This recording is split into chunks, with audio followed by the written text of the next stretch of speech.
১০০ megawatt সৌর বিদ্যুৎ power plant স্থাপনের জন্য এক ত্রিপাক্ষিক চুক্তি স্বাক্ষর করেছে রবি আজিয়াটা পিএলসি।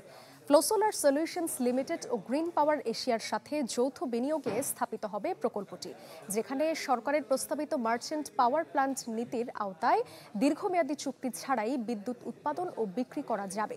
প্রকল্পের মাধ্যমে বছরে প্রায় ৬৮,২০০ টন কার্বন নিঃসরণ কমবে বলে আশাবাদী সংশ্লিষ্টরা। ২০৫০ সালের মধ্যে কার্বন নিঃসরণ পুরোপুরি বন্ধ করতে চায় রবি।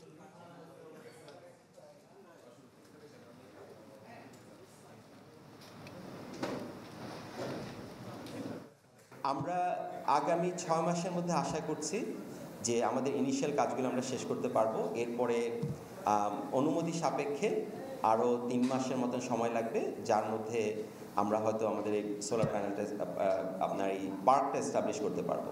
২০৩০ সালের মধ্যে আমাদেরকে 45%-এ পৌঁছতে হবে এবং ২০৫০-এর মধ্যে ১০০%-এ পৌঁছতে হবে।